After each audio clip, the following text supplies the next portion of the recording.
नमस्कार दोस्तों, स्वागत है आपका अपने चैनल KGS स्क्वायर में। तो दोस्तों आज हम लोग प्रैक्टिस सेट 4 करेंगे ड्यूटेरिया का जो 7500 प्लस वाला सेट है। तो चलिए क्वेश्चन नंबर फर्स्ट से स्टार्ट करते हैं हम लोग। तो क्वेश्चन नंबर फर्स्ट में है दोस्तों, निम्नलिखित में से वह कौन सा चालुक्य शासक था जिसने तुंगभद्रा नदी में डूबकर परम योग को प्राप्त किया था। तो उसका आंसर है दोस्तों सोमेश्वर प्रथम थे। वो सोमेश्वर प्रथम थे जिन्होंने तुंगभद्रा नदी में डूबकर परम योग को प्राप्त किया था। चोल मंदिरों में निम्नलिखित में से कौन सी उसकी प्रमुख विशेषता है। चोल मंदिरों में उसकी प्रमुख विशेषता है दोस्तों उसके विमान का, ऊपर जो मंदिर के ऊपर होता है विमान, वो चिन्ह होता है मंदिर का, एक मतलब मंदिर का एक कलाकृति विमान, उसका चिन्ह है चोल मंदिरों में से विमान का। तीसरा में है विक्रमशिला विश्वविद्यालय में किस भिक्षु ने लगभग 200 ग्रंथों की रचना की थी। 200 ग्रंथों की रचना करने वाले दोस्तों उनका नाम था अतीश दीपंकर। अतीश दीपंकर। चौथा नंबर क्वेश्चन है मिलाने वाला। तो दोस्तों मिलाने वाला का ये चौथा नंबर का हो जाएगा सी। हम लोग ऐसे ही मिला लेते हैं। तो फर्स्ट का हो जाएगा बीजापुर के सरदार अफजल खान की हत्या।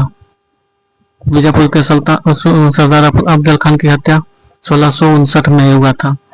शिवाजी द्वारा दक्कन के मुगल सूबेदार शाइस्ता खान पर हमला, तो वो 1663 में हुआ था।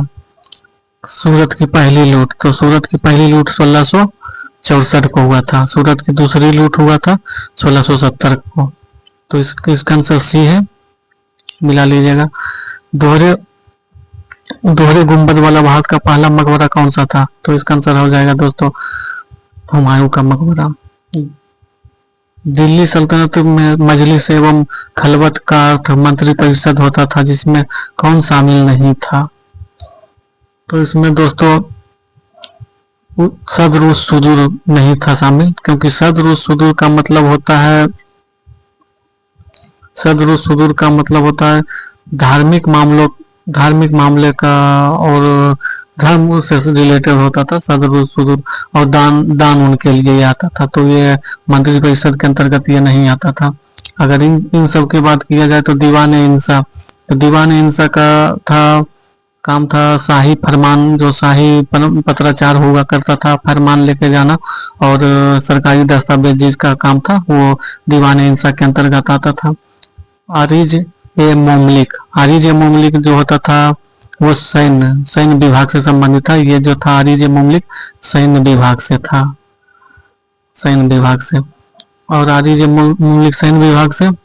और एक वजीर का मतलब तो आप लोग जानते होंगे, प्रधानमंत्री, जो सैनिक व्यवस्था लगान उगान से संबंधित होता था, वो वजीर कहलाता था। तो इसका आंसर सी है, सदरुस सुदूर। सदरुस सुदूर का अर्थ होता है धार्मिक मामले, दान उनके मामला में जो आता है वो सदरुस सुदूर।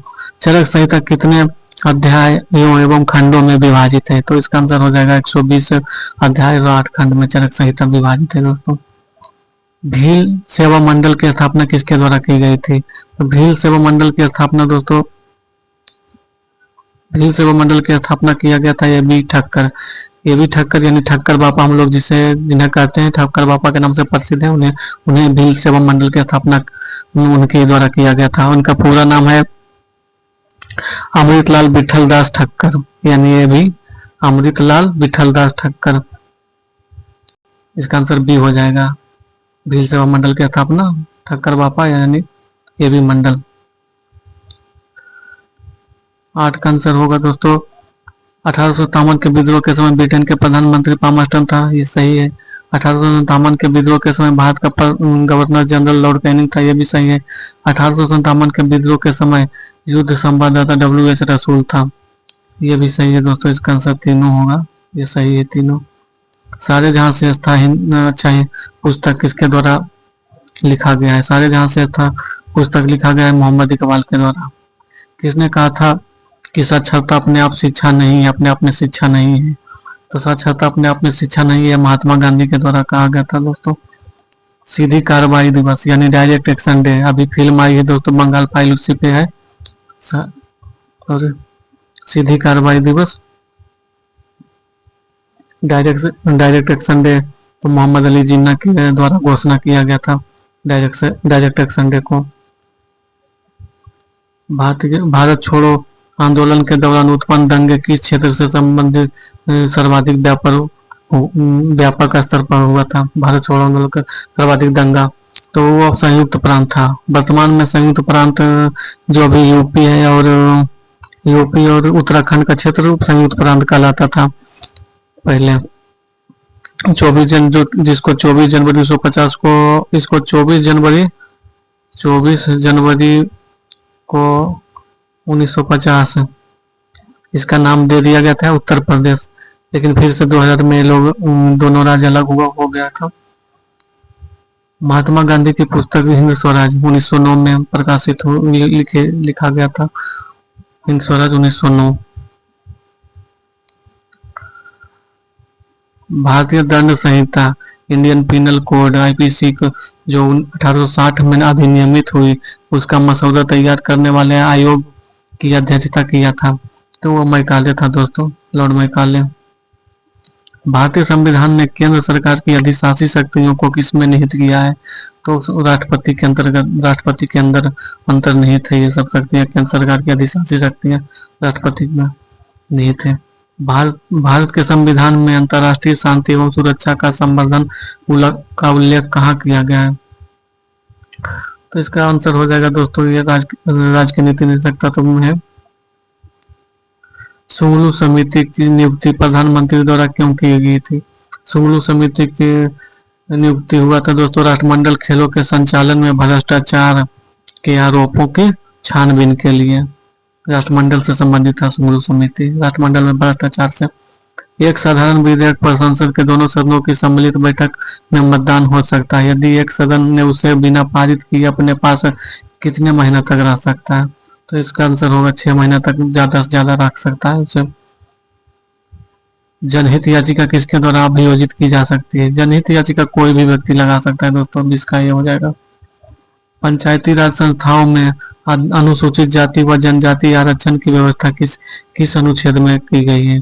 आरक्षण की व्यवस्था, पंचायती राज में आरक्षण की व्यवस्था डी हो जाएगा 243 के डी का। 243 के बी है। 243 के बी में क्या है? गठन, पंचायती व्यवस्था का गठन है, पंचायत राज का गठन बी में पंचायत। 200 ई में हो जाएगा वित्तीय, बी से हो जाएगा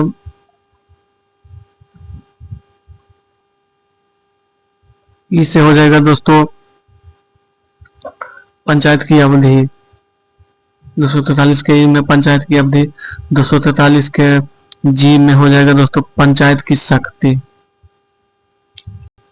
पृथ्वी के आंतरिक भाग किस चट्टान का निर्माण अधिक ऊष्मा और दबाव के कारण होता है? अत्यधिक ऊष्मा और दबाव के कारण का आंतरिक चट्टान का निर्माण होता है। भारत में कौन सी महीने वापसी मानसून लौटता हुआ मानसून जिसे कहते हैं मानसून के लिए जाने जाते हैं? तो ये महीना दोस्तों अक्टूबर और नवंबर। इसी टाइम में तमिलनाडु क्षेत्र में तट पर वर्षा होती है। पीर पंजाल श्रेणी अवस्थित है। पीर पंजाल श्रेणी लघु हिमालय में अवस्थित है दोस्तों। आम्र वर्षा एक शब्द है जिसका उपयोग के लिए किया जाता है मानसून पूर्व। मानसून आने से पहले जो वर्षा होता है वो आम्र वर्षा के नाम से जाना जाता है, यानी मानसून पूर्व वर्षा।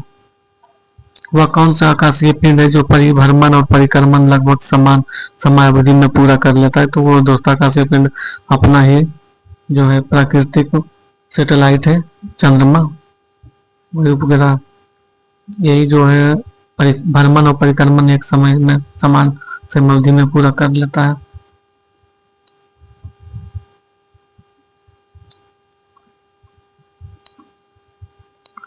27 क्वेश्चन नंबर, यदि मांस को 140 डिग्री से अधिक पर पकाया जाता है तो निम्नलिखित में से कौन सा अभिक्रिया होगा?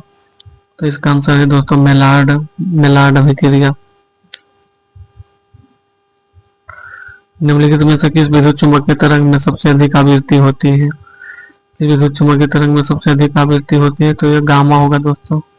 गामा तरंग में सबसे अधिक आवृत्ति होता है। निम्नलिखित में से किन किन कारणों से इंद्रधनुष का निर्माण होता है? तो इंद्रधनुष का निर्माण होने के लिए कई कारण है, जैसे कि एक में आंसर अपवर्तन, परावर्तन और पराकीर्णन, ये तीनों कारण है जो इंद्रधनुष का निर्माण होता है। बुलेट प्रूफ जैकेट का निर्माण आमतौर पर निम्नलिखित में से किस सिंथेटिक फाइबर के उपयोग से किया जाता है? तो वो केवलर होगा इसका दोस्तों, केवलर से किया बुलेट प्रूफ जैकेट का निर्माण किया जाता है। प्रति ऊर्ध्वापातन की अभिक्रिया में ठोस और गैस आएगा दोस्तों इसका। प्रति ऊर्ध्वापातन यानी एंटी सब्लिमेशन में कौन कौन आता है? तो गैस और ठोस। किसका उपयोग स्वास्थ्य परीक्षण में शराबी चालकों की जांच करने के लिए किया जाता है? तो दोस्तों ड्राइवरी के समय जो रात में पुलिस चेक करता है शराबियों को, वो उसमें होता है पोटेशियम डाइक्रोमेट।